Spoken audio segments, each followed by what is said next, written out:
ਨਮਸਕਾਰ ਆਦਾਬ ਸਤਿ ਸ਼੍ਰੀ ਅਕਾਲ ਹਮਦਰ ਟੀਵੀ ਦੇਖਣ ਵਾਲੇ ਸਾਰੇ ਦਰਸ਼ਕਾਂ ਦਾ ਸਵਾਗਤ ਹੈ ਪ੍ਰੋਗਰਾਮ ਕੈਨੇਡਾ ਤੇ ਕਾਨੂੰਨ ਦੇ ਵਿੱਚ। ਮੈਂ ਹਾਂ ਤਰਨਜੀਤ ਕੌਰ ਘੁੰਮਣ। ਕੋਸ਼ਿਸ਼ ਕਰਦੇ ਹੁੰਦੇ ਹਾਂ ਕਿ ਇਸ ਪ੍ਰੋਗਰਾਮ ਦੇ ਜ਼ਰੀਏ ਤੁਹਾਨੂੰ ਕੈਨੇਡਾ ਦੇ ਕਾਨੂੰਨ ਦੇ ਬਾਰੇ ਵਿੱਚ ਜਾਣਕਾਰੀ ਦਿੱਤੀ ਜਾ ਸਕੇ। ਕੈਨੇਡਾ ਵਿੱਚ ਨਿਊ ਕਮਰ ਹੋ, ਕੈਨੇਡਾ ਵਿੱਚ ਤੁਸੀਂ ਆਏ ਹੋਏ ਹੋ ਪਰ ਕਾਨੂੰਨ ਦੇ ਬਾਰੇ ਵਿੱਚ ਤੁਹਾਨੂੰ ਕੋਈ ਵਧੇਰੇ ਜਾਣਕਾਰੀ ਨਹੀਂ ਹੈਗੀ। ਕੋਸ਼ਿਸ਼ ਕਰਦੇ ਹੁੰਦੇ ਹਾਂ ਅਲੱਗ-ਅਲੱਗ ਮੁੱਦਿਆਂ ਤੇ ਇਸ ਪ੍ਰੋਗਰਾਮ ਵਿੱਚ ਡਿਸਕਸ਼ਨ ਕੀਤੀ ਜਾਵੇ ਤੇ ਤੁਹਾਨੂੰ ਜਾਣਕਾਰੀ ਮੁਹੱਈਆ ਕਰਵਾਈ ਜਾਵੇ। ਅੱਜ ਰੀਅਲ ਸਟੇਟ ਦੇ ਬਾਰੇ ਵਿੱਚ ਕੁਝ ਗੱਲਬਾਤ ਕਰਾਂਗੇ ਕਿਉਂਕਿ ਇਲੈਕਸ਼ਨਸ ਦੇ ਵਿੱਚ ਵੀ ਇਹ ਮੁੱਦਾ ਗਰਮ ਰਹਿੰਦਾ ਆ। ਆਮ ਤੌਰ ਤੇ ਅਸੀਂ ਕਿਸੇ ਵੀ ਪਾਰਟੀ ਦੇ ਵਿੱਚ ਚੱਲ ਜਾਈਏ ਤਾਂ ਪਾਰਟੀ ਦੇ ਵਿੱਚ ਬਾਕੀ ਡਿਸਕਸ਼ਨ ਘੱਟ ਹੁੰਦੀਆਂ ਨੇ। ਇਸ ਵਕਤ ਹਾਊਸਿੰਗ ਨੂੰ ਲੈ ਕੇ ਡਿਸਕਸ਼ਨ ਜ਼ਿਆਦਾ ਹੁੰਦੀ ਹੈ। ਸੋ ਅੱਜ ਇਸ ਦੇ ਬਾਰੇ ਵਿੱਚ ਹੀ ਗੱਲਬਾਤ ਕਰਾਂਗੇ। ਕੁਝ ਨਵੇਂ ਜਿਹੜੇ ਨਿਯਮ ਜਿਹੜੇ ਸਾਹਮਣੇ ਆ ਰਹੇ ਨੇ ਕਿ ਕੁਝ ਬਦਲਾਅ ਕੀਤੇ ਜਾ ਰਹੇ ਨੇ ਹਾਊਸਿੰਗ ਮਾਰਕੀਟ ਦੇ ਵਿੱਚ, ਰੀਅਲ ਸਟੇਟ ਦੇ ਵਿੱਚ। ਥੋੜੀ ਜਿਹੀ ਇਹਦੇ ਬਾਰੇ ਤੁਹਾਨੂੰ ਜਾਣਕਾਰੀ ਦੇਵਾਂਗੇ ਕਿ ਇਸ ਵਕਤ ਪੂਰਾ ਸਿਨੈਰੀਓ ਚੱਲ ਰਿਹਾ, ਕਿ ਵਾਕਈ ਘਰਾਂ ਦੀ ਸ਼ਾਰਟੇਜ ਹੈਗੀ ਆ ਕੈਨੇਡਾ ਵਿੱਚ ਜਾਂ ਇਹ ਸਿਰਫ ਇੱਕ ਪੋਲੀਟੀਕਲੀ ਸਟੰਟ ਕੀਤਾ ਜਾ ਰਿਹਾ, ਪੋਲੀਟੀਕਲੀ ਜਿਹੜਾ ਗਵਰਨਮੈਂਟ ਦੇ ਉੱਤੇ ਬਲੇਮ ਗੇਮ ਖੇਡੀ ਜਾ ਰਹੀ ਹੈ। ਸੋ ਪੂਰੀ ਜਾਣਕਾਰੀ ਤੁਹਾਨੂੰ ਦੇਵਾਂਗੇ ਤੇ ਜਿਹੜੇ ਨਵੇਂ ਚੇਂਜਸ ਦੇਖਣ ਨੂੰ ਮਿਲ ਰਹੇ ਨੇ ਉਹਦੇ ਬਾਰੇ ਵੀ ਜਾਣਕਾਰੀ ਦੇਵਾਂਗੇ ਕਿ ਕੀ ਰੀਅਲ ਸਟੇਟ ਨੂੰ ਲੈ ਕੇ ਜਿਹੜੇ ਨਵੇਂ ਚੇਂਜਸ ਨੇ ਤੁਹਾਡੇ ਲਈ ਫਾਇਦੇਮੰਦ ਹੋਣਗੇ ਜਾਂ ਨੁਕਸਾਨਦਾਇਕ ਹੋਣਗੇ। ਸੋ ਅਕਸਰ ਜਾਣਕਾਰੀ ਦੇਣ ਲਈ ਹਮੇਸ਼ਾ ਦੀ ਤਰ੍ਹਾਂ ਸਾਡੇ ਨਾਲ ਜੁੜੇ ਹੋਏ ਨੇ ਜੀ ਬਿਮਲਾ ਫਾਰਮ ਤੋਂ ਤੇਜਵੀਰ ਬਿਮ ਜੀ। ਸਵਾਗਤ ਹੈ ਤੁਹਾਡਾ। ਸਤਿ ਸ਼੍ਰੀ ਅਕਾਲ ਤਰਨਜੀਤ ਤੇ ਸਾਰੇ ਦਰਸ਼ਕਾਂ ਨੂੰ ਸਤਿ ਸ਼੍ਰੀ ਅਕਾਲ, ਨਮਸਤੇ, ਆਦਾਬ। Thank you for having me here. ਕੀ ਹਾਲ ਚਾਲ ਹੈ? ਬਸ ਠੀਕ ਨੇ, ਤੁਸੀਂ ਸੁਣਾਓ? ਤੁਸੀਂ ਅੱਜ ਹੌਟ ਟੌਪਿਕ ਲੈ ਕੇ ਆਏ ਹੋ। ਯੈਸ ਡੈਫੀਨਿਟਲੀ ਇਹ ਬਹੁਤ ਹੀ ਵੱਡਾ ਮੁੱਦਾ ਬਣਿਆ ਹੋਇਆ ਪ੍ਰੋਵਿੰਸ਼ੀਅਲ ਲੈਵਲ ਤੇ ਫੈਡਰਲ ਲੈਵਲ ਤੇ। ਅਸੀਂ ਦੇਖ ਰਹੇ ਹਾਂ in the news every day. So news ਦੀ ਤੁਸੀਂ ਗੱਲ ਕੀਤੀ ਹੈ, ਸਭ ਤੋਂ ਪਹਿਲਾਂ ਆਪਾਂ ਗੱਲ ਕਰ ਲੈਣੇ ਵੈਸੇ ਹਾਊਸਿੰਗ ਕਿਹਨਾਂ ਦੇ ਅੰਡਰ ਆਉਂਦੀ ਹੈ? ਇਹ ਪ੍ਰੋਵਿੰਸ਼ੀਅਲ ਮੈਟਰ ਹੈ, ਫੈਡਰਲ ਮੈਟਰ ਹੈ ਜਾਂ ਫਿਰ ਇਹ ਮਿਊਨਿਸਪਲ ਮੈਟਰ ਹੈ? ਵੈਲ ਇਹ तीनों ही गवर्नमेंट्स का मैटर Okay. है। ये देखा जाए ना मेनली ये प्रोविंशियल सरकार ज़्यादा जिम्मेवार हैगी है, बट आप कह सकते हैं कि हर तीनों ही गवर्नमेंट्स का एक रोल प्ले किया जाता है इस सिचुएशन च। ਕੈਨੇਡਾ ਦੇ ਵਿੱਚ ਪਿਛਲੇ ਕਾਫੀ ਸਮੇਂ ਤੋਂ ਹੁਣ ਇਹ ਗੱਲਬਾਤ ਹੋ ਰਹੀ ਹੈ। ਪਹਿਲਾਂ ਤਾਂ ਅਫੋਰਡੇਬਲ ਹਾਊਸਿੰਗ ਦੀ ਗੱਲ ਹੁੰਦੀ ਸੀ ਕਿ ਹਾਊਸਿੰਗ ਅਫੋਰਡੇਬਲ ਨਹੀਂ ਹੈਗੀ, ਹੁਣ ਤਾਂ ਹਾਊਸਿਸ ਹੀ ਨਹੀਂ ਹੈਗੇ, ਘਰ ਹੀ ਨਹੀਂ ਹੈਗੇ, ਤਾਂ ਕੀ ਕੀਤਾ ਜਾਵੇ? ਅਜਿਹੇ ਦੇ ਵਿੱਚ ਗਵਰਨਮੈਂਟ ਨੇ ਕੁਝ ਸਟੈਪ ਚੁੱਕੇ ਸੀ, ਚਾਹੇ ਫੋਰਨ ਬਾਇਰਸ ਦੇ ਉੱਤੇ ਗੱਲ ਕਰ ਲਈਏ ਕਿ ਵੀ ਤੁਸੀਂ ਫਲਿਪਿੰਗ ਪ੍ਰੋਪਰਟੀ ਦੀ ਗੱਲ ਹੋਵੇ, ਫੋਰਨ ਬਾਇਰਸ ਦੇ ਉੱਤੇ ਅਸੀਂ ਰੋਕ ਦੀ ਗੱਲ ਕੀਤੀ ਜਾਵੇ, ਤਾਂ ਤੁਹਾਨੂੰ ਲੱਗਦਾ ਕਿ ਇਹ ਜਿਹੜੇ ਤਰੀਕੇ ਅਪਣਾਏ ਗਏ ਨੇ ਕੁਝ ਇਹ ਕਾਰਗਰ ਸਾਬਿਤ ਹੋਏ ਨੇ? ਵੈਲ ਜਿੱਦਾਂ ਤੁਸੀਂ ਪਹਿਲਾਂ ਜ਼ਿਕਰ ਕੀਤਾ, ਮੈਨੀ ਪੁਆਇੰਟਸ ਇਹ ਕਈ ਵਾਰੀ ਪੋਲੀਟੀਕਲ ਸਟੰਟ ਹੁੰਦੀ ਆ। ਮੋਸਟ ਪੋਲੀਟੀਸ਼ੀਅਨਸ ਨੋ ਕਿ ਇਹ ਜਿਹੜੀ ਸਾਡੀ ਪ੍ਰੋਬਲਮ ਆ it's a supply side problem ਤੇ ਉਹ ਆਪ ਘਰ ਤਾਂ ਬਣਾ ਨਹੀਂ ਸਕਦੇ। ਸੋ ਦੇਰ ਆਰ ਰੂਲਸ ਜਿਹੜੀਆਂ ਆਪਾਂ ਕੋਸ਼ਿਸ਼ ਕਰਦੇ ਹੁੰਦੇ ਇੰਪਲੀਮੈਂਟ ਕਰਨ ਦੀਆਂ, ਜਿਹੜੀਆਂ ਹੋਪਫੁਲੀ ਸਾਡੇ ਡਿਮਾਂਡ ਨੂੰ ਘਟਾਉਣਗੀਆਂ and that will alleviate some of the problem, ਕਿਉਂਕਿ ਇਨਫ ਘਰ ਨਹੀਂ ਹੈਗੇ ਜਿੱਦਾਂ ਤੁਸੀਂ ਜ਼ਿਕਰ ਕੀਤਾ। ਬਟ ਫੋਰਨ ਬਾਇਰਸ ਟੈਕਸ ਹੋ ਗਿਆ, ਫਲਿਪਿੰਗ ਹੋਮਸ ਤੇ ਟੈਕਸ ਕੈਪੀਟਲ ਗੇਨਸ ਵਾਲਾ ਟੂ ਡਿਸਇਨਸੈਂਟਿਵਾਈਜ਼ ਇਟ ਹੋ ਗਿਆ। ਥੀਸ ਥਿੰਗਸ ਇਹ ਇੰਨੇ ਕਾਮਯਾਬ ਹਾਲੇ ਤੱਕ ਸਾਬਿਤ ਨਹੀਂ ਹੋਏ। ਹਾਲੇ ਵੀ ਸਾਡੀ ਪ੍ਰੋਬਲਮ ਹੈਗੀ ਆ, ਪਰ ਜਿੱਦਾਂ ਦੇਖਦੇ ਹਾਂ ਕਿ ਹਰ ਸਾਲ ਤੁਸੀਂ ਹੁਣੇ ਕਿਹਾ ਕਿ we bring in so many students, so many immigrants. This is the story of Canada, right? We are the immigrant story. ਸਾਨੂੰ ਲੋੜ ਹੈ immigrants ਦੀ, ਨਹੀਂ ਤਾਂ ਸਾਡੀ economy ਨਾ ਚੱਲੇ, but we don't have enough housing for them. So ਸਾਡੇ ਕਾਨੂੰਨ ਲਈ, ਸਾਡੇ politicians ਲਈ ਇਹ ਇੱਕ ਵੱਡਾ ਮੁੱਦਾ ਬਣ ਚੁੱਕਿਆ ਹੈ ਕਿਉਂਕਿ that's the issue we have to address. So currently ਜਿੱਦਾਂ ਤੁਸੀਂ ਜ਼ਿਕਰ ਕੀਤਾ ਇਮੀਗ੍ਰੇਸ਼ਨ ਬਹੁਤ ਹਾਈ ਆ, but we have a very low supply of housing. So federal ਸਰਕਾਰ ਨੇ ਉਹਨਾਂ ਨੇ ਮੁੱਦਾ ਇਸ ਵਕਤ ਚੱਕਿਆ ਆ ਕਿ ਉਹਨਾਂ ਦੀ ਆਪੋਜੀਸ਼ਨ 'ਚ ਉਹਨਾਂ ਨੂੰ ਇਹ ਟਿਚਰਾਂ ਪੈ ਰਹੀਆਂ, ਇਹ ਇਲਜ਼ਾਮ ਉਹਨਾਂ 'ਤੇ ਪੈ ਰਿਹਾ ਕਿ they haven't allowed for more housing to be built. The way they haven't allowed that is ਕਿ ਉਹਨਾਂ ਨੇ ਹਾਲੇ ਵੀ ਹਾਊਸਿੰਗ ਡਿਵੈਲਪਮੈਂਟ ਤੇ ਬਿਲਡਿੰਗ ਦੇ ਕੋਸਟ ਹਾਈ ਰੱਖੇ ਹੋਏ ਆ। ਰੈਡ ਟੇਪ ਹਾਲੇ ਵੀ ਬਹੁਤ ਹੈਗੀ ਆ, ਮਤਲਬ bureaucracy for the builders to deal with ਬਹੁਤ ਹੈਗੀ ਆ। So for right now ਜਿਹੜੇ ਬਿਲਡਰਸ ਹੈਗੇ ਆ, ਵੱਡੇ ਬਿਲਡਿੰਗ ਕੰਪਨੀਜ਼, ਕੰਸਟਰਕਸ਼ਨ ਕੰਪਨੀਜ਼ ਹੈਗੀਆਂ, ਉਹਨਾਂ ਲਈ it's not as profitable Canada 'ਚ ਘਰ ਬਣਾਉਣਾ ਵਰਸਸ ਅਨਦਰ ਜੁਰਿਸਡਿਕਸ਼ਨ ਜਿੱਦਾਂ US 'ਚ। ਓਕੇ, ਜਿਵੇਂ ਤੁਸੀਂ ਗੱਲ ਕੀਤੀ ਹੈ, ਆਮ ਤੌਰ ਤੇ ਇਹ ਵੀ ਸੁਣਨ ਨੂੰ ਮਿਲਦਾ ਹੈ ਕਿ ਜੇਕਰ ਕੋਈ ਪ੍ਰੋਜੈਕਟ ਲੈ ਕੇ ਆਉਂਦਾ ਲੈਂਡ ਡਿਵੈਲਪਮੈਂਟ ਨੂੰ ਲੈ ਕੇ ਘੱਟੋ ਘੱਟ 10-10 ਸਾਲ ਉਹਨਾਂ ਨੂੰ ਲੱਗ ਜਾਂਦੇ ਆ। ਜਿਹੜਾ ਵਿੱਚ ਰੈਡ ਟੇਪ ਵਾਲਾ ਸਿਸਟਮ ਹੈਗਾ ਆ, ਇਹਨੂੰ ਤੁਹਾਨੂੰ ਨਹੀਂ ਲੱਗਦਾ ਕਿ ਘਟਾਇਆ ਜਾ ਸਕਦਾ? ਕਿ ਇਹ ਗਵਰਨਮੈਂਟ ਦੀ ਜੇ ਮਨਸ਼ਾ ਹੋਵੇ, ਜੇ ਗਵਰਨਮੈਂਟ ਚਾਹਵੇ ਤਾਂ ਇਸ ਪ੍ਰੋਸੈਸ ਨੂੰ ਥੋੜਾ ਜਿਹਾ ਘਟਾ ਸਕਦੀ ਹੈ? ਕਿਉਂਕਿ ਜੇ ਇੱਕ ਪ੍ਰੋਜੈਕਟ ਲਿਆਉਣ ਦੇ ਵਿੱਚ 10-10 ਸਾਲ ਦਾ ਸਮਾਂ ਲੱਗ ਰਿਹਾ, ਲੈਂਡ ਰੈਡੀ ਕਰਨ ਨੂੰ 10 ਸਾਲ ਦਾ ਸਮਾਂ ਲੱਗ ਰਿਹਾ, ਤਾਂ ਆਉਣ ਵਾਲੇ 3 ਸਾਲਾਂ ਵਿੱਚ ਜੋ ਪ੍ਰੋਜੈਕਟਡ ਹੈਗਾ ਇਸ ਵਕਤ ਕਿ ਜੇ ਅੱਜ 2023 ਦੇ ਵਿੱਚ 9 ਲੱਖ ਇੰਟਰਨੈਸ਼ਨਲ ਸਟੂਡੈਂਟਸ ਆ ਰਹੇ ਨੇ, ਤਾਂ 2027 ਤੱਕ ਇਹ ਆંકੜਾ 1.4 ਮਿਲੀਅਨ ਤੱਕ ਵੱਧ ਜਾਣਾ। ਪਰ ਕੀ ਅਸੀਂ 2027 ਤੱਕ ਇਨਫ ਘਰ ਬਣਾ ਸਕਦੇ ਹਾਂ? ਕੀ ਸਾਡਾ ਪ੍ਰੋਸੈਸ ਉਨੀ ਤੇਜ਼ ਹੈਗਾ ਕਿ ਜਿੰਨੀ ਤੇਜ਼ੀ ਦੇ ਨਾਲ ਅਸੀਂ ਇਮੀਗ੍ਰੇਸ਼ਨ ਨੂੰ ਵਧਾ ਰਹੇ ਹਾਂ, ਉਨੀ ਤੇਜ਼ੀ ਨਾਲ ਉਹਨਾਂ ਨੂੰ ਅਸੀਂ ਘਰ ਵੀ ਮੁਹੱਈਆ ਕਰਵਾ ਰਹੇ ਹਾਂ? Well, most likely no. ਦੇਖੋ ਸਰਕਾਰ ਦਾ ਕੰਮ ਇਹੀ ਹੁੰਦਾ ਆ ਕਿ they're very reactive, ਉਹ proactively ਕੰਮ ਨਹੀਂ ਕਰਦੇ। ਉਹ ਸਾਡੀ ਜਦੋਂ ਮੰਗ ਆਉਂਦੀ ਆ ਆਵਾਮ ਦੀ, ਪਬਲਿਕ ਦੀ, ਉਸ ਮੰਗ ਤੇ ਕੰਮ ਕਰਦੇ ਆ ਉਹ ਤੋਂ ਪਹਿਲਾਂ ਨਹੀਂ ਕੰਮ ਕਰਦੇ ਸੋ ਇਹ ਪ੍ਰੋਬਲਮ ਅਨਫੋਰਚੂਨਟਲੀ ਹੱਦੋਂ ਪਾਰ ਥੋੜੀ ਹੋ ਗਈ ਆ we really lacking in housing compared to all other commonwealth countries ਸਾਡੀ housing ਬਹੁਤ low ਆ relative to population so ਉਸ ਚੀਜ਼ ਨੂੰ ਐਡਰੈਸ ਕਰਨ ਲਈ ਹੁਣ ਸਾਡਾ ਕਾਨੂੰਨ ਪ੍ਰੋਵਿੰਸ਼ੀਅਲ ਲੈਵਲ ਤੇ ਆਪਾਂ ਰੈਡ ਟੇਪ ਘਟਾਉਣ ਨੂੰ ਐਂਡ ਚਾਰजेस ਘਟਾਉਣ ਨੂੰ ਜਿਹੜੇ ਡਿਵੈਲਪਮੈਂਟ ਚਾਰजेस ਆ ਉਹਨਾਂ ਲਈ ਆਪਾਂ we brought a bill forward ਉਹਦਾ ਨਾਮ ਹੈਗਾ more homes built faster act ਇਹ ਪਿਛਲੇ ਸਾਲ ਇਹ ਬਿੱਲ ਇਹਦੀ ਫਰਸਟ ਰੀਡਿੰਗ ਸੈਕੰਡ ਰੀਡਿੰਗ ਹੋਈਆਂ ਸੀਗੀਆਂ ਹੁਣ ਇਹਨੂੰ ਰੋਇਲ ਅਸੈਂਟ ਮਿਲ ਗਈ ਹੈ ਮਤਲਬ ਇਹਨੂੰ ਹੁਣ ਪਾਰਲੀਮੈਂਟਰੀ ਪਰਮਿਸ਼ਨ ਹੈਗੀ ਆ to be passed as law ਸੋ ਇਸ ਸਾਲ ਪਾਸ ਹੋ ਜੂਗੀ ਐਂਡ ਇਹਦੇ ਮੁਤਾਬਕ ਆਪਾਂ ਹੁਣ ਇੱਕ ਰੈਜ਼ੀਡੈਂਸ਼ੀਅਲ ਯੂਨਿਟ ਦੇ ਵਿੱਚ 3 ਯੂਨਿਟ ਬਣਾ ਸਕਦੇ ਆ essentially so ਇੱਕ ਘਰ ਦੇ ਵਿੱਚ 3 ਯੂਨਿਟ ਬਿਨਾਂ ਕਿਸੇ ਮਿਊਨਿਸਪਲ ਕੰਸੈਂਟ ਤੋਂ ਬਿਨਾਂ ਕਿਸੇ ਮਿਊਨਿਸਪਲ ਲੈਵਲ ਦੇ ਪਰਮਿਸ਼ਨ ਤੋਂ ਐਂਡ ਸੋ ਜ਼ੋਨਿੰਗ ਵੀ ਉਹ ਵੀ ਚੇਂਜ ਕੀਤੀ ਗਈ ਹੈ to allow for more units like this ਜਿਹੜੇ more densely basically population ਨੂੰ ਪੈਕ ਕਰਨਗੇ on top of that in a ਨਵੇਂ triplexes, duplexes construct ਕਰਨ ਲਈ ਉਹਨਾਂ ਲਈ ਵੀ zoning change ਕੀਤੀ ਹੋਈ ਹੈ to allow for that to be more easier so ਇਹ ਸਾਰੇ basically ਇਹ ਨਵੇਂ ਕਾਨੂੰਨ ਦੇ ਹਿਸਾਬ ਨਾਲ ਸਾਡੀ ਜਿਹੜੀ ਸਰਕਾਰ ਹੈ ਉਹ more densely populate ਕਰ ਰਹੀ ਹੈ ਸਾਡੇ ਸ਼ਹਿਰਾਂ ਨੂੰ one thing to be very careful here though is ਕਿ ਜਿਹੜਾ ਪ੍ਰੋਵਿੰਸ਼ੀਅਲ ਪਲਾਨ ਹੁੰਦਾ ਆ ਜਿਹਦੇ ਮੁਤਾਬਕ ਅਸੀਂ ਡਿਸਾਈਡ ਕਰਦੇ ਹਾਂ ਪਹਿਲੇ ਤੋਂ ਕਿ ਕਿਹੜੇ ਸ਼ਹਿਰ 'ਚ ਕਿੰਨੀ ਪੋਪੂਲੇਸ਼ਨ ਹੋਊਗੀ ਕਿਹੜੇ ਟਾਊਨ 'ਚ ਕਿੰਨੀ ਪੋਪੂਲੇਸ਼ਨ ਹੋਊਗੀ ਤੇ ਆਪਾਂ ਇੱਥੇ ਕਿੰਨੀ ਕੰਸਟਰਕਸ਼ਨ ਕਰਾਂਗੇ ਉਹ ਪਲਾਨ ਇਸ ਹਿਸਾਬ ਨਾਲ ਬਣਦਾ ਆ ਕਿ ਨਾਟ ਓਨਲੀ ਹਾਊਸਿੰਗ ਨੂੰ ਮੱਦੇ ਰੱਖ ਕੰਸੀਡਰ ਕਰਕੇ ਬਟ ਆਲਸੋ ਅਦਰ ਐਲੀਮੈਂਟਸ ਜਿਹੜੀਆਂ ਸਰਕਾਰ ਸਰਵਿਸਿਜ਼ ਪ੍ਰੋਵਾਈਡ ਕਰਦੀ ਆ ਫੋਰ ਐਗਜ਼ਾਮਪਲ ਜੇ ਤੁਸੀਂ ਲੱਖ ਲੋਕਾਂ ਲਈ ਘਰ ਬਣਾਇਆ ਦੈਨ ਉਹ ਲੱਖ ਲੋਕਾਂ ਲਈ ਐਡਿਕੁਏਟ ਹਸਪੀਟਲਸ ਵੀ ਹੋਣੇ ਚਾਹੀਦੇ ਆ ਐਡਿਕੁਏਟ ਐਜੂਕੇਸ਼ਨ ਵੀ ਹੋਣੀ ਚਾਹੀਦੀ ਹੈ ਰਾਈਟ ਸਕੂਲਿੰਗ ਹੋਣੀ ਚਾਹੀਦੀ ਹੈ ਇੱਦਾਂ ਵੀ ਨਹੀਂ ਹੋਣਾ ਚਾਹੀਦਾ ਕਿ ਆਪਾਂ ਬਹੁਤ ਲੋਕਾਂ ਨੂੰ ਡੈਂਸਲੀ ਪੋਪੂਲੇਟ ਕਰ ਤਾਂ ਦਿੱਤਾ ਬਟ ਹੁਣ ਕਿਉਂਕਿ ਉਹ ਵੈਰੀ ਡੈਂਸਲੀ ਪੋਪੂਲੇਟਡ ਇੱਕ ਜਗ੍ਹਾ 'ਚ ਉਹਨਾਂ ਕੋਲ ਐਡਿਕੁਏਟ other services ਨਹੀਂ ਹੈਗੇ ਟ੍ਰਾਂਜ਼ਿਟ ਹੈਲਥ ਕੇਅਰ ਔਰ ਐਜੂਕੇਸ਼ਨ ਉਹਨਾਂ ਦੇ ਨਿਆਣਿਆਂ ਲਈ ਜੇ ਹੁਣ ਕਲਾਸਰੂਮਸ 'ਚ 20 ਨਿਆਣੇ ਸੀਗੇ ਜਾਂ 25 ਸੀਗੇ ਹੁਣ ਜੇ 35-40 ਹੋ ਗਏ again for teachers what does that mean so ਪੂਰੇ ਇਨਫਰਾਸਟ੍ਰਕਚਰ ਲਈ ਇੱਕ ਬਹੁਤ ਵੱਡਾ ਦਬਾਅ ਪੈ ਸਕਦਾ ਹੈ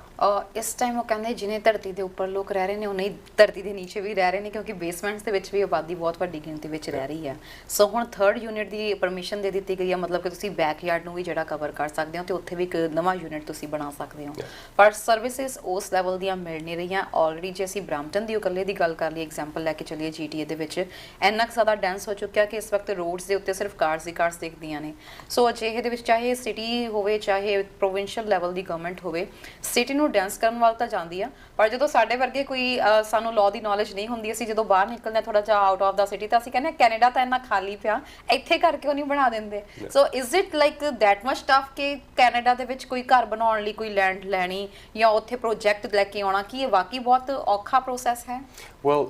builders ਦੇ ਹਿਸਾਬ ਨਾਲ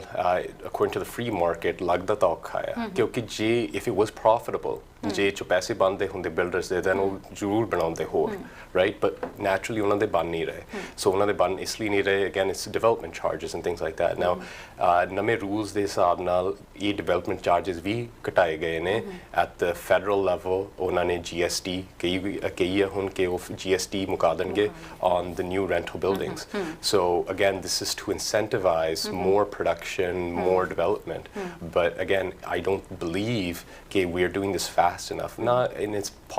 quite maybe impossible to do it fast enough depending on ਜਿੰਨੀ ਸਾਡੀ immigration ਆ ਰਹੀ ਹੈ and immigration ਤਾਂ ਉਹਦੀ ਅਸੀਂ ਬਹੁਤ ਵਾਰ ਇਸ ਸ਼ੋਅ ਤੇ ਜ਼ਿਕਰ ਕੀਤਾ ਹੈ ਕਿ we really desperately need that ਕਿਉਂਕਿ ਜਿੱਦਾਂ ਸਾਡੀ aging population ਆ we need young and tax paying citizens or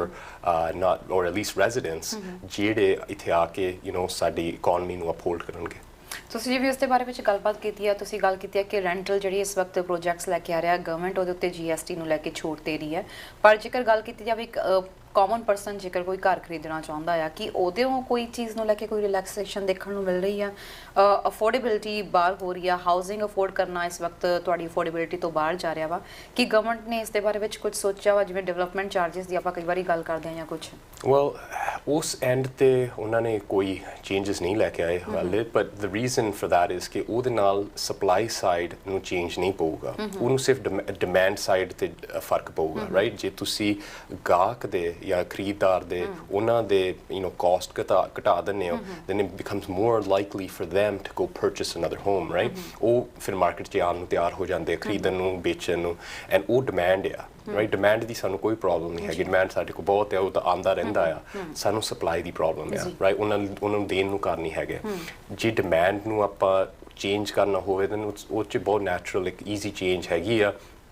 ਜਿਹੜਾ ਸਾਡੀ ਪ੍ਰੋਵਿੰਸ਼ੀਅਲ ਸਰਕਾਰ ਲੈਂਡ ਟ੍ਰਾਂਸਫਰ ਟੈਕਸ ਕਲੈਕਟ ਕਰਦੀ ਆ ਹਰ ਟ੍ਰਾਂਜੈਕਸ਼ਨ ਤੋਂ, ਉਹਨੂੰ ਘਟਾ ਦੇ ਕੈਨ ਰਿਡਿਊਸ ਦਾ, ਉਹਨੂੰ ਘਟਾਇਆ ਜਾ ਸਕਦਾ ਹੈ ਜਾਂ ਉਹਨੂੰ ਐਲੀਮੀਨੇਟ ਵੀ ਕੀਤਾ ਜਾ ਸਕਦਾ ਹੈ, ਕਿਉਂਕਿ ਅਗੇਨ ਸਰਕਾਰ ਨੂੰ ਕੋਈ ਪਤਾ ਨਹੀਂ ਹੁੰਦਾ ਕਿ ਕਿਸ ਇੱਕ ਸਾਲ 'ਚ ਉਹਨਾਂ ਦੇ ਕਿੰਨਾ ਲੈਂਡ ਟ੍ਰਾਂਸਫਰ ਟੈਕਸ ਉਹਨਾਂ ਨੇ ਕਲੈਕਟ ਕਰਨਾ ਆ, ਕਿਉਂਕਿ ਦੇ ਡੋਨਟ ਨੋ ਕਿ ਕਿੰਨੇ ਟ੍ਰਾਂਜੈਕਸ਼ਨਸ ਹੋਣੇ ਆ ਉਸ ਸਾਲ ਦੇ ਵਿੱਚ। So that is a tax that's almost money that's, I don't want to call it free money coming to the government, but it's unaccounted for, it's sort of unestimated amount of money that's coming in, ਉਹਨੂੰ definitely ਘਟਾ ਸਕਦੇ ਆ, but again demand side the problem ਨਹੀਂ ਹੈਗੀ, ਉਹਨਾਂ ਨੂੰ ਪਤਾ ਕਿ demand ਸਾਡਾ ਬਹੁਤ high ਆ, so what they've done in many situations is reduce demand। ਆ ਜਿਹੜਾ flipping homes ਤੇ ਜਿਹੜਾ tax ਆ for capital gains, ਇਹ demand ਨੂੰ ਹੀ reduce ਕਰਦਾ ਆ, right? ਕਿਉਂਕਿ ਜੇ ਹੋਰ ਲੋਕੀ ਆਉਣ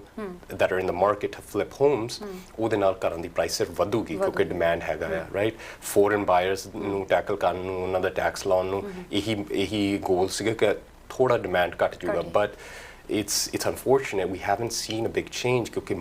we realize now ਕਿ ਸਾਡਾ majority ਜਿਹੜਾ ਡਿਮਾਂਡ ਹੈ, 99% ਜਿਹੜਾ ਡਿਮਾਂਡ ਹੈ ਘਰਾਂ ਲਈ, ਉਹ ਸਾਡੇ ਆਪਣੇ ਆਪ ਦੇ ਨਾਗਰਿਕਾਂ ਤੋਂ ਆ, ਸਾਡੇ ਆਪ ਦੇ ਰੈਜ਼ੀਡੈਂਟਸ ਤੋਂ ਆ, ਕਿਉਂਕਿ ਸਾਡੇ ਕੋਲ ਇੰਨੇ ਜ਼ਿਆਦਾ ਰੈਜ਼ੀਡੈਂਟਸ ਆ ਹੁਣ, and they keep coming every year। ਇਸ ਟਾਈਮ ਰੈਂਟਲ ਮਾਰਕੀਟ ਵੀ ਬਹੁਤ ਜ਼ਿਆਦਾ ਅੱਪ ਜਾ ਰਹੀ ਹੈ, ਜੇ ਇਹਦੇ ਵਿੱਚ ਗਵਰਨਮੈਂਟ ਬਹੁਤ ਕੋਸ਼ਿਸ਼ ਕਰ ਰਹੀ ਆ ਕਿ ਹੁਣ ਵੀ ਇਹ ਪ੍ਰੈਡਿਕਟ ਕੀਤਾ ਜਾ ਰਿਹਾ ਕਿ ਸ਼ਾਇਦ ਰੇਟ ਆਫ ਇੰਟਰਸਟ ਵਾਧਾ ਹੋ ਸਕਦਾ ਆ, ਪਰ ਜਿਹੜੀਆਂ ਹੁਣ ਇਸ ਵਕਤ ਡਿਮਾਂਡ ਦੀਆਂ ਚੀਜ਼ਾਂ ਹੋ ਰਹੀਆਂ ਨੇ, ਲੋਕਾਂ ਦੀ ਅਫੋਰਡੇਬਿਲਿਟੀ ਬਹੁਤ ਜ਼ਿਆਦਾ ਕੰਟਰੋਲ 'ਚ ਆ ਚੁੱਕੀ ਆ ਕਿ ਬਹੁਤਾਂ ਚੀਜ਼ਾਂ ਉਹ ਅਫੋਰਡ ਨਹੀਂ ਕਰ ਸਕਦੇ, ਜਿਹਦੇ ਵਿੱਚੋਂ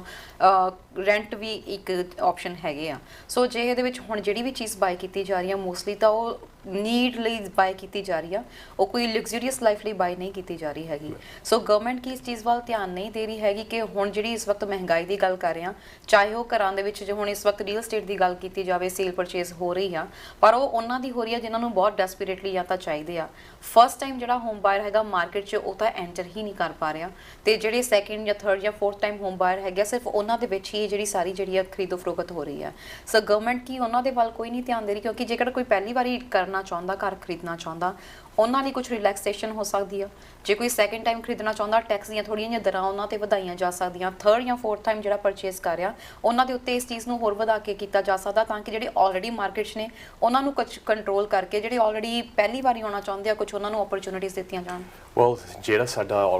ਫਰਸਟ ਟਾਈਮ ਹੋਮ ਬਾਇਰ ਬੈਨੀਫਿਟ ਹੈਗਾ, ਉਹ ਵੀ ਇਸ ਚੀਜ਼ ਤੇ ਲੈਂਡ ਟ੍ਰਾਂਸਫਰ ਟੈਕਸ ਤੇ ਹੀ ਆ, ਕਿਉਂਕਿ ਅਗੇਨ ਸਰਕਾਰ ਨੂੰ ਪਤਾ ਹੈ ਕਿ ਜੇ ਉਹ ਉੱਥੇ ਬਾਇਰਸ ਨੂੰ ਥੋੜੀ ਛੋਟ ਦੇ ਦੇਣ, right, like it's $4,000 first time home buyer ਲਈ ਜੇ ਉਹ 100% ਘਰ ਲੈ ਰਹੇ ਆ, ਸੋ ਉਹਨਾਂ ਲਈ $4,000 ਛੋਟ ਦੇਣੀ from the land transfer tax ਸਰਕਾਰ ਦੇ ਵੱਲੋਂ it's not a big deal, but for the first time home buyer ਉਹਨਾਂ ਲਈ ਬਹੁਤ difference make ਕਰਦਾ ਆ। ਸੋ ਉਸ ਚੀਜ਼ 'ਚ ਜੇ ਵੀ rebate ਜ਼ਿਆਦਾ ਵੱਧ ਜਾਵੇ, again that would help the first time home buyers, but again ਇਹ 'ਚ ਵੀ ਇੱਕ balancing act ਆ, the government has to be careful ਕਿਉਂਕਿ ਇਹ ਵੀ ਫਿਰ ਡਿਮਾਂਡ ਨੂੰ ਚੱਕ ਦਊਗੀ, ਕਿਉਂਕਿ ਜੇ ਉਹਨਾਂ ਨੇ first time home buyers ਲਈ situation easy ਕਰਤੀ, then again demand ਹੋਰ ਵੱਧ ਜਾਣਾ ਆ। so they're in a really tricky spot right now, ਉਹਨਾਂ ਨੂੰ ਪਤਾ ਕਿ ਘਰ ਨਹੀਂ ਹੈਗੇ, demand ਨੂੰ ਉਹ ਛੇੜ ਨਹੀਂ ਸਕਦੇ, ਪਰ demand ਨੂੰ ਜੇ ਲੋਕਾਂ ਨੂੰ ਉਹਨਾਂ ਨੇ if they want to help people then they will have to touch demand, right, but they can't touch demand ਕਿਉਂਕਿ supply ਨਹੀਂ ਹੈਗਾ। so it's a very difficult balancing act right now, so we'll have to see where it goes, but ਹੁਣ ਜਿਹੜੀ ਨਵੀਂ legislation ਆ, ਇਹਦੇ ਨਾਲ ਥੋੜਾ ਤਾਂ ਫਰਕ ਪਊਗਾ, and hopefully construction can move around more swiftly। in the next 10 years though, it's 10 very years. very difficult for it to catch up. So एक ऐसा दौर होगा हुन in Canadian life where ये मुद्दा it's going to be very prominent for a long time. Right? ये अगले 10-15 साल easily एक बहुत बड़ा मुद्दा रहेगा. ਤੁਸੀਂ ਜਿਵੇਂ ਇਸ ਮੁੱਦੇ ਦੀ ਗੱਲ ਕੀਤੀ ਆ ਤਾਂ ਆਮ ਤੌਰ ਤੇ ਦੇਖਿਆ ਜਾਂਦਾ ਕਿ ਆਪਾਂ ਫਸਟ ਟਾਈਮ ਹੋਮ ਬਾਇਰ ਦੀ ਗੱਲ ਕੀਤੀ ਆ ਪਰ ਕੰਸਟਰਕਸ਼ਨ ਜਿਹੜੀਆਂ ਪ੍ਰਾਪਰਟੀਆਂ ਨੇ ਉਹਨਾਂ ਵੱਲ ਵੀ ਬਹੁਤ ਜ਼ਿਆਦਾ ਇਸ ਵਕਤ ਲੋਕਾਂ ਦਾ ਰੁਝਾਨ ਸੀਗਾ ਕਿ ਵੀ ਪਹਿਲਾਂ ਵੀ ਜਿਨ੍ਹਾਂ ਨੇ ਕਿ ਵੀ ਹੁਣ ਨਵੀਆਂ ਇਸ ਵਕਤ ਪ੍ਰੋਜੈਕਟਸ ਆ ਰਹੇ ਉਹਨਾਂ ਵਿੱਚ ਇਨਵੈਸਟਮੈਂਟ ਕੀਤੀ ਜਾਵੇ ਕਰ ਲਏ ਜਾਣ ਸੋ ਬਿਲਡਰਸ ਦੇ ਨਾਲ ਟਾਈ ਅਪ ਕੀਤੇ ਜਾ ਰਹੇ ਸੀ ਪਰ ਹੁਣ ਜਿਨ੍ਹਾਂ ਦੀਆਂ ਕਲੋਜ਼ਿੰਗਸ ਆਉਣ ਲੱਗੀਆਂ ਨੇ ਜਾਂ ਆ ਰਹੀਆਂ ਨੇ ਉਹਨਾਂ ਲਈ ਬਹੁਤ ਮੁਸ਼ਕਿਲ ਹੋ ਰਿਹਾ ਅਪਰੇਜ਼ਲ ਨਹੀਂ ਪ੍ਰੋਪਰ ਉਸ ਤਰੀਕੇ ਨਾਲ ਆਈ ਆ ਜਾਂ ਨਹੀਂ ਆਈ ਹੈਗੀ ਤਾਂ ਇੱਕ ਤਰੀਕੇ ਨਾਲ ਕੰਟਰੈਕਟ ਬ੍ਰੀਚ ਕਰਨ ਤੱਕ ਦੀ ਉਹਨਾਂ ਦੀ ਨੌਬਤ ਆ ਚੁੱਕੀ ਹੈ ਕਿ ਇਸ ਪੋਜੀਸ਼ਨ ਤੋਂ ਬਚਿਆ ਜਾ ਸਕਦਾ ਹੈ ਬੀਇੰਗ ਅ ਲਾਇਰ ਤੁਸੀਂ ਇਸ ਚੀਜ਼ ਨੂੰ ਕਿੱਦਾਂ ਸੁਜੈਸਟ ਕਰਦੇ ਹੋ ਕਿ ਜੇਕਰ ਤੁਹਾਡਾ ਬਿਲਡਰ ਤੁਹਾਡੇ ਨਾਲ ਨਹੀਂ ਕਰਨ ਦੀ ਕੋਸ਼ਿਸ਼ ਕਰ ਰਿਹਾ ਕਿਸੇ ਤਰੀਕੇ ਨਾਲ ਸਮਝੌਤਾ So this is a really good question. Now, builder ਦੇ ਨਾਲ it's very difficult because there is no adjustment to the price. So ਜਿਹੜੀ ਤੁਸੀਂ ਤੈਅ ਕੀਤੀ ਸੀ ਜਦੋਂ ਤੁਸੀਂ ਖਰੀਦਿਆ especially with pre-con ਬਹੁਤ ਸਾਲ ਪਹਿਲਾਂ ਹੁੰਦਾ ਹੈ. So you're in it. You're stuck really. However, and you're obligated. It's a binding contract. However, ਜਦੋਂ ਤੁਸੀਂ ਰੀਸੇਲ ਕਰ ਲੈਂਦੇ ਹੋ ਉੱਥੇ ਮੈਂ ਜ਼ਰੂਰ ਸਲਾਹ ਦਿੰਦਾ ਹੁੰਦਾ ਆਪਣੇ ਸੈਲਰਸ ਨੂੰ ਕਿ ਤੁਸੀਂ ਵੀ ਇਹੋ ਜਿਹੀ ਪ੍ਰਾਈਸ ਨਾ ਪਾ ਲਿਓ ਜਿਹੜੀ you know is unreasonable and is unreasonably high ਕਿਉਂਕਿ ਕੀ ਹੁੰਦਾ ਹੈ ਜਦੋਂ ਤੁਸੀਂ ਇੱਦਾਂ ਦੀ ਪ੍ਰਾਈਸ ਪਾਲਦੇ ਹੋ as a seller ਬਾਇਰ ਕੋਲ ਜਿੱਦਾਂ ਤੁਸੀਂ ਜ਼ਿਕਰ ਕੀਤਾ ਮੋਰਗੇਜ ਨਹੀਂ ਹੁੰਦੀ ਉਸ ਵੈਲਿਊ ਤੇ ਜਦੋਂ ਉਹਨਾਂ ਦੀ ਮੋਰਗੇਜ ਨਹੀਂ ਹੁੰਦੀ ਫਿਰ ਉਸ ਵੈਲਿਊ ਤੇ then the deal falls apart right and now ਤੁਸੀਂ as a seller you're looking at a market ਜਿੱਥੇ ਹਰ ਮਹੀਨੇ ਜਾਂ 2 ਮਹੀਨੇ ਬਾਅਦ ਰੇਟ ਵੱਧਦਾ ਆ ਤੇ ਪ੍ਰਾਈਸਿਸ ਸ਼ਾਇਦ ਘਟਣਗੀਆਂ right so what happens for you is that you're at a loss now right ਕਿਉਂਕਿ ਤੁਹਾਨੂੰ ਹੁਣ 1 ਮਹੀਨੇ ਬਾਅਦ 2 ਮਹੀਨੇ ਬਾਅਦ ਫਿਰ ਤੋਂ ਰੀਲਿਸਟ ਕਰਨਾ ਪਊਗਾ and now ਤੁਹਾਨੂੰ ਉਹ ਪ੍ਰਾਈਸ ਸ਼ਾਇਦ ਨਾ ਮਿਲੇ ਜੋ ਤੁਹਾਨੂੰ ਤੁਸੀਂ ਪਹਿਲਾਂ ਤੈਅ ਕੀਤੀ ਸੀਗੀ so for you to be careful as a seller ਬਹੁਤ ਹੀ important ਹੈ ਕਿ ਤੁਸੀਂ ਵੀ ਇਹੋ ਜਿਹੀ ਪ੍ਰਾਈਸ ਨਾ ਪਾ ਲਓ ਜਿਹੜੀ ਬਹੁਤ ਹੀ ਜ਼ਿਆਦਾ ਅਨਰੀਜ਼ਨੇਬਲ ਨਹੀਂ ਹੈ ਕਿਉਂਕਿ ਅਗੇਨ ਫਿਰ the deal might not go through ਕਿਉਂਕਿ ਤੁਹਾਡੇ ਬਾਇਰਸ ਆ ਉਹਨਾਂ ਦੀ ਵੀ ਅਪਰੇਜ਼ਲ ਹੋਗੀ and they're going to put forward an offer that's according to the appraisal right ਸੋ ਜਿਵੇਂ ਤੁਸੀਂ ਇਸ ਦੀ ਗੱਲ ਕੀਤੀ ਹੈ ਕਿ ਇਹਦੇ ਵਿੱਚ ਇਹ ਵੀ ਕੋਈ ਆਈਡੀਆ ਹੁੰਦਾ ਜਾਂ ਕੰਟਰੈਕਟ ਦੇ ਵਿੱਚ ਇਹ ਵੀ ਕੋਈ ਕਲੌਜ਼ ਹੁੰਦਾ ਹੈ ਕਿ ਵੀ ਜੇਕਰ ਤੁਸੀਂ ਅਫੋਰਡ ਨਹੀਂ ਕਰ ਪਾ ਰਹੇ ਜਾਂ ਤੁਹਾਡੀ ਮੌਰਗੇਜ ਅਪਰੂਵ ਨਹੀਂ ਹੋ ਪਾ ਰਹੀ ਤਾਂ ਤੁਸੀਂ ਉਸ ਨੂੰ ਅੱਗੇ ਕਿਸੇ ਹੋਰ ਥਰਡ ਪਾਰਟੀ ਨੂੰ ਸੇਲ ਕਰ ਸਕਦੇ ਹੋ well that's an assignment right now ਇਹ ਕਈ ਵਾਰੀ ਅਲਾਉ ਹੁੰਦਾ ਹੈ especially in builder deals but ਇਹਦੀ ਬਹੁਤ ਮਹਿੰਗੀ ਫੀ ਹੁੰਦੀ ਹੈ right builders allow ਤਾਂ ਕਰਦੇ ਆ but they know ਕਿ ਜੇ ਤੁਸੀਂ profit ਲਈ ਵੇਚ ਰਹੇ ਹੋ then ਉਹ ਤੁਹਾਡੇ profit ਤੋਂ ਕੁਝ ਹਿੱਸਾ ਚਾਹੁੰਦੇ ਆ ਨਹੀਂ ਤਾਂ ਉਹਨਾਂ ਦੀ ਸਿੰਪਲ ਇੱਕ ਫੀ ਹੁੰਦੀ ਆ so these are things to be careful about ਜਦ ਤੁਸੀਂ ਪਹਿਲਾਂ ਡੀਲ ਸਾਈਨ ਕਰ ਰਹੇ ਹੁੰਦੇ ਆ ਪ੍ਰੀ-ਕੰਸਟਰਕਸ਼ਨ ਦੀ ਜਾਂ ਨਵੇਂ ਕੰਸਟਰਕਸ਼ਨ ਦੀ ਕਿ ਜੇ ਇਹ ਆਪਸ਼ਨ ਤੁਸੀਂ ਰੱਖਣਾ ਚਾਹੁੰਦੇ ਹੋ to assign it elsewhere then ਤੁਸੀਂ ਉਹ assignment clause carefully ਪੜ੍ਹਨਾ ਹੈ ਜੇ ਤੁਸੀਂ ਨਹੀਂ ਪੜ੍ਹਨਾ ਆਪਣੇ ਰੀਅਲ ਏਸਟੇਟ ਏਜੰਟ ਤੋਂ ਜਾਂ ਆਪਣੇ ਲਾਇਰ ਤੋਂ you get an understanding of that assignment clause ਕਿ ਉਹ ਕਿੰਨਾ ਤੁਹਾਨੂੰ ਉਹਦੀ ਕਾਸਟ ਕਿੰਨੀ ਪਊਗੀ ਤੁਹਾਡੇ ਤੇ ਜੇ ਤੁਸੀਂ ਉਹ ਸਾਈਨ ਕਰਨਾ ਹੋਇਆ ਕਿਸੇ ਨੂੰ now ਜਿਹੜੇ ਰੀਸੇਲ ਹੋਮ ਹੁੰਦਾ ਆ ਉਹਦੇ 'ਚ ਤਾਂ clause ਹੁੰਦੀ ਆ for mortgages generally ਜੇ ਤੁਸੀਂ within acceptance ਜੇ ਉਹਦੇ 5 ਦਿਨਾਂ ਦੇ ਵਿੱਚ ਤੁਹਾਡੀ mortgage ਜਾਂ ਪ੍ਰੀ ਅਪਰੂਵਲ ਤੁਹਾਨੂੰ ਨਹੀਂ ਆਉਂਦਾ ਤੁਸੀਂ ਉਹ clause ਵਿੱਚ ਪਾ ਸਕਦੇ ਹੋ in the agreement to say that look ਸਾਡੀ ਮੋਰਗੇਜ ਨਹੀਂ ਹੋਈ ਬਸ 5 ਦਿਨ ਨਿਕਲੇ ਆ since the day I have accepted but ਸਾਡੀ ਮੋਰਗੇਜ ਨਹੀਂ ਹੋਈ ਸਾਡੀ ਪ੍ਰੀ ਅਪਰੂਵਲ ਨਹੀਂ ਆਈ ਸੋ ਅਸੀਂ ਘਰ ਨਹੀਂ ਲੈ ਪਾਵਾਂਗੇ so then you can back out without any penalty or cost so condition definitely ਹੁੰਦਾ ਹੈ ਰੀਸੇਲ ਹੋਮ ਦੇ ਵਿੱਚ ਬਿਲਡਰਸ ਦੇ ਨਾਲ ਕੰਟਰੈਕਟ ਕਰਨ ਵੇਲੇ ਸਾਵਧਾਨੀ ਜ਼ਿਆਦਾ ਵਰਤਣੀ ਚਾਹੀਦੀ ਹੈ ਜਾਂ ਰੀਸੇਲ ਹੋਮ ਵੇਲੇ ਜ਼ਿਆਦਾ ਸਾਵਧਾਨੀ ਵਰਤਣੀ ਚਾਹੀਦੀ ਹੈ ਬਿਲਡਰਸ ਨਾਲ ਕਿਉਂਕਿ again we've talked about this on the show before too ਕਿ ਜਦੋਂ ਰੀਸੇਲ ਹੋਮ ਤੁਸੀਂ ਲੈ ਰਹੇ ਹੁੰਦੇ ਹੋ ਉਹਦੀ ਸਟੈਂਡਰਡਾਈਜ਼ਡ ਐਗਰੀਮੈਂਟ ਹੁੰਦੀ ਆ it's the same agreement every time ਜਿਹੜਾ ਤੁਸੀਂ ਬਿਲਡਰ ਤੋਂ ਹੋਮ ਲੈ ਰਹੇ ਹੁੰਦੇ ਹੋ ਉਹ ਘਰ ਉਹਦੀ ਇੱਕ unique agreement of purchase and sale ਹੁੰਦੀ ਹੈ ਬਿਲਡਰ ਦੇ ਮੁਤਾਬਿਕ ਉਹਨਾਂ ਨੇ ਆਪ ਬਣਾਈ ਹੁੰਦੀ ਹੈ ਬਹੁਤ ਲੰਬੀ ਚੌੜੀ ਹੁੰਦੀ ਹੈ it's a big thick booklet so ਉਹਨੂੰ ਪੜ੍ਹਨਾ ਸਮਝਣਾ if you cannot do please ਕਿਸੇ ਦੀ ਸਲਾਹ ਲੈਣੀ professional real estate agent or lawyer ਤੇ ਉਸ ਹਿਸਾਬ ਨਾਲ ਆਪਣੇ ਕਦਮ ਚੁੱਕਣੇ ਇਸ ਟਾਈਮ ਜੋ ਸਿਚੁਏਸ਼ਨ ਬਣੀ ਹੋਈ ਹੈ ਤੋਂ ਤੁਸੀਂ ਕਿਹਾ ਕਿ 10 ਤੋਂ 15 ਸਾਲ ਤੱਕ ਜਿਹੜੀ ਸਿਚੁਏਸ਼ਨ ਹੈ ਇਸ ਦੇ ਆਲੇ ਦੁਆਲੇ ਹੀ ਘੁੰਮੇਗੀ ਤਾਂ ਕੈਨੇਡੀਅਨਸ ਨੂੰ ਕੀ ਤੁਸੀਂ ਕਹਿਣਾ ਚਾਹੋਗੇ ਕਿ ਆਉਣ ਵਾਲੇ ਸਮੇਂ 'ਚ ਅਸੀਂ ਕੁਝ ਇਸ ਨਾਲ ਸੰਬੰਧਿਤ ਕੋਈ ਨਵੇਂ ਫੈਸਲੇ ਕੋਈ ਨਵੇਂ ਲਾਅ ਜਾਂ ਕੁਝ ਵੀ ਐਵੇਂ ਦੀ ਚੀਜ਼ ਜਾਂ ਨਵੀਆਂ ਅਨਾਉਂਸਮੈਂਟਸ ਦੇਖਣ ਨੂੰ ਸੁਣਨ ਨੂੰ ਮਿਲ ਸਕਦੀਆਂ ਨੇ Well, Canadians, it means many different things at many different levels. ਜੇ Canadians investment ਦੇ ਨਜ਼ਰੀਏ ਤੋਂ ਦੇਖ ਰਹੇ ਆ then definitely they need to be careful in the short run, but in the long run they can almost be confident ਕਿ ਜਿਹੜੇ ਆਪਣੇ highly densely populated areas ਆ ਇਹਨਾਂ 'ਚ ਘਰਾਂ ਦੀ prices is going to remain high ਕਿਉਂਕਿ ਜਦ ਤੱਕ supply ਨਹੀਂ catch up ਕਰਦੀ demand ਬਹੁਤ high ਰਹੂਗੀ so ਜਿੰਨਾ ਚਿਰ demand high supply low ਘਰਾਂ ਦੀ prices will be relatively high it's a bubble ਰਹੂਗਾ so if you're looking at it from an investment perspective, mortgages ਲਈ private mortgages ਲਈ ਜਾਂ ਘਰ ਖਰੀਦਣਾ ਚਾਹੁੰਦੇ ਹੋ ਤੁਸੀਂ for investment purposes, it is a good bargain, it is a good deal ਜਦ ਤੱਕ ਸਾਡੀ supply catch up ਨਹੀਂ ਕਰਦੀ now ਜੇ ਤੁਸੀਂ ਆਮ resident ਹੋ ਆਮ citizen ਹੋ ਜਾਂ ਤੁਸੀਂ rent ਤੇ ਰਹਿੰਦੇ ਹੋ then ਤੁਹਾਨੂੰ ਮੇਰਾ message ਇਹੀ ਹੋਊਗਾ ਕਿ you should try to move to a less densely populated area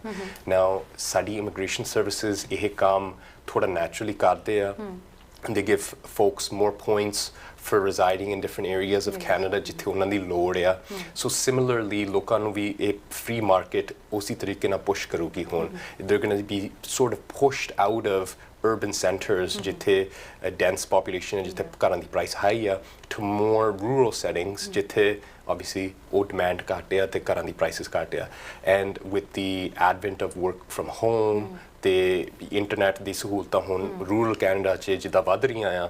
that makes that life more possible so ਜਿੰਨੇ ਵੀ ਆਪਣੇ ਨਵੇਂ ਕੈਨੇਡੀਅਨਸ ਆ ਰਹੇ ਨੇ ਜਿਹੜੇ ਭਾਲਦੇ ਆ ਕਿ you know we want to live in ਸਾਡੀ ਕਮਿਊਨਿਟੀ ਦੇ ਵਿੱਚ ਜਿੱਥੇ ਸਾਡੀ ਕਮਿਊਨਿਟੀ ਵੱਸਦੀ ਆ ਸਾਡੇ ਲੋਕ ਆ ਸਾਡੀ ਜ਼ੁਬਾਨ ਆ ਉਹਨਾਂ ਨੂੰ ਮੈਂ ਇੰਨਾ ਹੀ ਕਹੂੰਗਾ ਕਿ there's a price to be paid for that unfortunately right ਤੇ ਜੇ ਤੁਸੀਂ ਆਪਣੀ ਜ਼ਿੰਦਗੀ ਥੋੜੀ ਈਜ਼ੀ ਕਰਨਾ ਚਾਹੁੰਦੇ ਹੋ you want to make your cost of living less burdensome then ਤੁਹਾਨੂੰ ਦੇਖਣਾ ਚਾਹੀਦਾ towards other more rural areas ਜਿੱਥੇ demand ਘੱਟ ਆ ਤੁਸੀਂ ਜਿਵੇਂ ਇਸ ਦੇ ਬਾਰੇ ਗੱਲ ਕੀਤੀ ਆ ਬਿਲਕੁਲ ਸਾਡਾ ਗੁਆਂਢੀ ਮੁਲਕ ਆ US ਸੋ ਬਾਰਡਰ ਦੇ ਇੱਕ ਪਾਸੇ ਜਿਹੜੀ ਆ ਹਾਊਸਿੰਗ ਪ੍ਰੋਬਲਮ ਬਿਲਕੁਲ ਨਹੀਂ ਹੈਗੀ ਤੇ ਬਾਰਡਰ ਦੀ ਦੂਜੀ ਸਾਈਡ ਦੇ ਉੱਤੇ ਹਾਊਸਿੰਗ ਪ੍ਰੋਬਲਮ ਹੈ ਨਹੀਂ ਜ਼ਿਆਦਾ ਜਦ ਕਿ ਸਾਡੇ ਨਾਲੋਂ ਜ਼ਿਆਦਾ ਆਬਾਦੀ ਉਹਨਾਂ ਦੇ ਕੋਲ ਆ ਜ਼ਿਆਦਾ ਡੈਂਸ ਏਰੀਆ ਉਹਨਾਂ ਦੇ ਕੋਲੇ ਹੈਗਾ ਪਰ ਇਸ ਦੇ ਬਾਵਜੂਦ ਸਾਡੇ ਇੱਥੇ ਇੰਨੀ ਜ਼ਿਆਦਾ ਹਾਊਸਿੰਗ ਕ੍ਰਾਈਸਿਸ ਕਿਉਂ ਚੱਲ ਰਹੇ ਨੇ ਇੱਕ ਪ੍ਰਾਪਰਟੀ ਜਿਹੜੀ ਨਾਇਗਰਾ ਫਾਲ ਦੇ ਇੱਧਰਲੀ ਸਾਈਡ ਦੇ ਉੱਤੇ 1 ਮਿਲੀਅਨ ਦੀ ਹੈ ਤੇ ਉੱਧਰਲੀ ਸਾਈਡ ਦੇ ਉੱਤੇ ਉਹੀ ਪ੍ਰਾਪਰਟੀ 3 ਲੱਖ 4 ਲੱਖ 5 ਲੱਖ ਡਾਲਰ ਦੀ ਹੈ So again, this problem's twofold. One is currency related, right? Saudi currency is fucking strong. USD hagia. Number two is simply red tape, right? USJ, their government is far more conservative. ਉਹ believe ਕਰਦੇ ਸਰਕਾਰ ਦਾ ਜਿਹੜਾ role ਆ ਆਮ ਜ਼ਿੰਦਗੀ 'ਚ ਉਹ ਜਿੰਨਾ ਘਟਾਇਆ ਜਾ ਸਕਦਾ ਘਟਾਇਆ ਜਾਣਾ ਚਾਹੀਦਾ ਸਾਡੇ ਇੱਥੇ ਕੈਨੇਡਾ 'ਚ ਥੋੜਾ belief ਪਹਿਲੇ ਤੋਂ ਅਲੱਗ ਸੀਗਾ we're more socialist state bigger ਜਦੋਂ ਆਪਾਂ ਇੰਨੇ ਵੱਡੇ ਸਟੇਟ ਨੂੰ ਇੰਨੇ ਵੱਡੇ ਬਿਊਰੋਕ੍ਰੇਸੀ ਨੂੰ ਚਲਾਉਂਦੇ ਹਾਂ then we ਸਾਡੀ ਇੰਟੈਂਸ਼ਨ ਇਹ ਹੁੰਦੀ ਆ ਕਿ the bureaucracy looks after people ਤੇ ਉਹ look after ਦੇ ਵਿੱਚ the making sure ਕਿ construction ਕੰਪਨੀਆਂ ਆਹ ਕੰਮ ਕਰ ਰਹੀਆਂ ਆਹ safety use ਕਰ ਰਹੀਆਂ ਆਹ materials use ਕਰ ਰਹੀਆਂ all those things ਉਹ ਸਾਰੀਆਂ safety mechanisms check ਕਰਦੇ we've created a system so dense so big so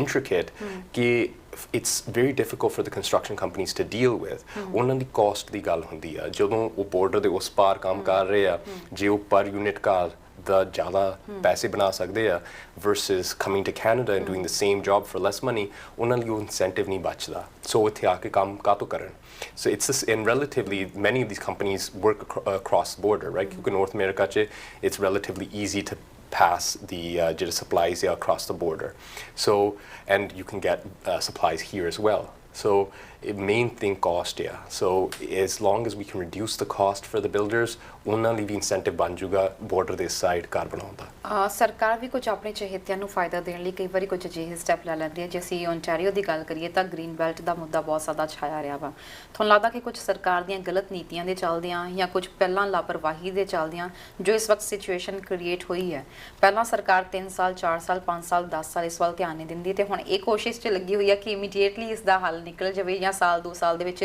rate of interest ਵਧਾ ਕੇ ਜਾਂ ਕਿਸੇ ਤਰੀਕੇ ਦੇ ਨਾਲ ਇਸ ਚੀਜ਼ ਨੂੰ ਬੈਲੈਂਸ ਕਰਨ ਦੀ ਕੋਸ਼ਿਸ਼ ਕੀਤੀ ਜਾਵੇ well ਜਦੋਂ ਤੁਸੀਂ ਸ਼ੋਅ ਦੇ ਬਿਗਿਨਿੰਗ 'ਚ ਕਿਹਾ ਸੀ it's all about hot topics really so ਜਦੋਂ ਸਰਕਾਰ ਨੂੰ ਪਤਾ ਹੈ ਕਿ ਸਾਡੇ ਪਬਲਿਕ 'ਚ ਸਾਡੀ ਆਬਾਦੀ 'ਚ ਇਹ ਮੁੱਦਾ ਚੱਕਿਆ ਜਾ ਰਿਹਾ ਹੈ ਇਹ ਮੁੱਦਾ it's a hot topic this is the talk of the day then ਉਹਨਾਂ ਦੇ ਵੀ ਇਰਾਦੇ ਬਦਲ ਜਾਂਦੇ ਆ ਉਹਨਾਂ ਦੇ their game plan changes ਕਿਉਂਕਿ they want to win the next election and election ਮੁੱਦਿਆਂ 'ਤੇ ਜਿੱਤੀ ਜਾਂਦੀ ਆ so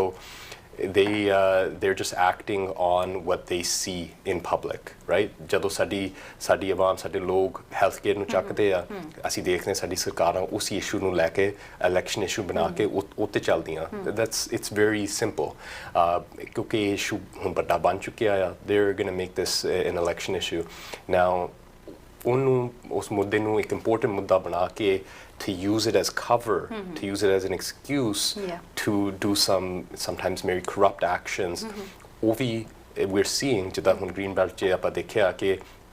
ਜੇ ਪਬਲਿਕ 'ਚ ਕੋਈ ਚੀਜ਼ ਦੀ ਡਿਮਾਂਡ ਆ ਅਸੀਂ ਉਸ ਡਿਮਾਂਡ ਨੂੰ ਐਜ਼ ਅ ਕਵਰ ਯੂਜ਼ ਕਰਕੇ to pass our own personal objectives, pass our own personal motives, ਉਹ ਚੀਜ਼ ਗਲਤ ਆ and it can definitely harm ਜਿਹੜੀ ਪਬਲਿਕ ਸੈਂਟੀਮੈਂਟ ਆ to build this stuff right ਕਿਉਂਕਿ ਅੱਗੇ ਤੋਂ ਜਦ ਵੀ ਇੱਕ ਕੰਜ਼ਰਵੇਟਿਵ ਸਰਕਾਰ ਸ਼ਾਇਦ ਕਹੂਗੀ ਕਿ ਅਸੀਂ ਇਹ ਕਦਮ ਚੱਕ ਰਹੇ ਹਾਂ ਇਹ ਫੈਸਲਾ ਲੈ ਰਹੇ ਹਾਂ then ਸ਼ੱਕ ਦੀ ਨਜ਼ਰੀਏ ਜਦੋਂ maybe the public's going to look at them so it makes their job harder but it doesn't mean that the job doesn't need to be done the job definitely needs to be done ਸਮਾਂ ਲਗਭਗ ਇਜਾਜ਼ਤ ਲੈਣ ਦਾ ਹੋ ਰਿਹਾ ਪਰ ਜੇ real estate ਦੀ ਗੱਲ ਕੀਤੀ ਜਾਵੇ ਸਿਰਫ ਇਹ ਨਹੀਂ ਹੈ ਕਿ ਕੋਈ ਡੀਲ ਅਸੀਂ ਫਾਈਨਲ ਕਰ ਲਈ ਜਾਂ ਅਸੀਂ ਡੀਲ ਦੇ ਉੱਤੇ ਸਾਈਨ ਕਰ ਲਏ ਐਕਚੁਅਲ ਦੇ ਵਿੱਚ ਆਪਣੇ ਆਪ ਵਿੱਚ ਇਹ ਵੀ ਇੱਕ ਬਹੁਤ ਕੰਪਲਿਕੇਟਿਡ ਸਬਜੈਕਟ ਹੈ ਤੇ ਬਹੁਤ ਧਿਆਨ ਨਾਲ ਇਸ ਵੱਲ ਹਰ ਚੀਜ਼ ਦੇਖ ਕੇ ਸਮਝ ਕੇ ਫਿਰ ਸਾਈਨ ਕਰਨ ਦੀ ਜ਼ਰੂਰਤ ਹੈ ਹੋ ਸਕਦਾ ਇਹ ਚੀਜ਼ ਕੱਲ੍ਹ ਨੂੰ ਤੁਹਾਨੂੰ ਕਿਸੇ ਨਾ ਕਿਸੇ ਪ੍ਰੋਬਲਮ ਵਿੱਚ ਵੀ ਲੈ ਕੇ ਆਵੇ ਸੋ ਰੀਅਲ estate ਮਾਰਕੀਟ ਦੇ ਬਾਰੇ ਵਿੱਚ ਤੁਸੀਂ ਕੀ ਕਹਿਣਾ ਚਾਹੋਗੇ ਕਿੰਨਾ ਕੁ ਕੰਪਲਿਕੇਟਿਡ ਸਬਜੈਕਟ ਹੈਗਾ ਤੇ ਕਿੰਨਾ ਕੁ ਇੱਕ ਲਾਇਰ ਦੀ ਇਸ ਦੇ ਵਿੱਚ ਬਹੁਤ ਜ਼ਰੂਰਤ ਹੋ ਸਕਦੀ ਹੈ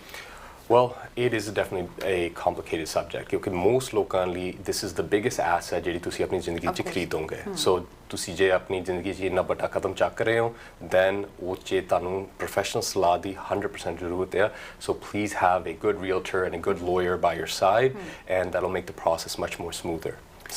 ਕਿ ਅੱਜ ਦੇ ਟਾਈਮ 'ਚ ਵੀ ਕੋਈ ਫੋਰਨ ਬਾਇਰ ਕਿਸੇ ਦੇ ਨਾਲ ਇੱਥੇ ਪ੍ਰਾਪਰਟੀ ਬਾਈ ਕਰ ਸਕਦਾ ਕਿਸੇ ਵੇ ਦੇ ਨਾਲ ਹਾਂਜੀ ਕਰ ਸਕਦੇ ਨੇ ਬਟ ਦੀ ਸਿਰਫ ਇਹੀ ਗੱਲ ਹੈ ਕਿ ਉਹਨਾਂ ਤੇ ਟੈਕਸ ਲਾਗੂ ਹੁੰਦਾ ਹੈ ਫੋਰਨ ਬਾਇਰਸ ਦਾ ਓਕੇ ਸੋ ਜੇਕਰ ਤੁਹਾਡੇ ਤੋਂ ਕੋਈ ਸਰਵਿਸਿਜ਼ ਲੈਣਾ ਚਾਹੁੰਦਾ ਕਿਹੜੀਆਂ ਸਰਵਿਸਿਜ਼ ਪ੍ਰੋਵਾਈਡ ਕਰਵਾਉਂਦੇ ਹੋ ਤੇ ਕਦੋਂ ਕਿਵੇਂ ਕਿੱਥੇ ਕੰਟੈਕਟ ਕਰ ਸਕਦੇ ਹਾਂ ਹਾਂਜੀ ਬਿਲਕੁਲ ਸਾਡਾ ਆਫਿਸ ਵੀ definitely help in matters of real estate criminal law litigation and corporate commercial purchases. So you can contact us at 905-858-6768. This office hai on Galway and Queen, 27 Armthorpe Road in Brampton. Thank you so much, Tarun ji. Thank you so much ਸਾਡੇ ਤੇ ਸਾਡੇ ਦਰਸ਼ਕਾਂ ਦੀ ਜਾਣਕਾਰੀ ਚ ਵਾਧਾ ਕਰਨ ਲਈ। ਸੋ ਦੋਸਤੋ ਇਸੇ ਸਾਡਾ ਪ੍ਰੋਗਰਾਮ ਕੈਨੇਡਾ ਤੇ ਕਾਨੂੰਨ ਉਮੀਦ ਕਰਦੇ ਹਾਂ ਤੁਹਾਨੂੰ ਪਸੰਦ ਆਇਆ ਹੋਵੇਗਾ। ਹੁਣ ਕੋਈ ਵੀ ਕਾਨੂੰਨੀ ਸਲਾਹ ਚਾਹੀਦੀ ਹੈ ਤੁਸੀਂ ਕੈਨੇਡਾ ਦੇ ਕਿਸੇ ਵੀ ਹਿੱਸੇ ਵਿੱਚ ਹੈਗੇ ਹੋ ਤੁਸੀਂ ਬਿਮ ਲਾਅ ਫਰਮ ਨੂੰ ਕੰਟੈਕਟ ਕਰ ਸਕਦੇ ਹੋ ਤੇ ਇਸ ਨਾਲ ਹੀ ਫਿਲਹਾਲ ਦਿਓ ਇਜਾਜ਼ਤ ਤੇ ਤੁਸੀਂ ਦੇਖਦੇ ਰਹੋ ਹਮਦਰਦ ਟੀਵੀ। ਸਤਿ ਸ਼੍ਰੀ ਅਕਾਲ।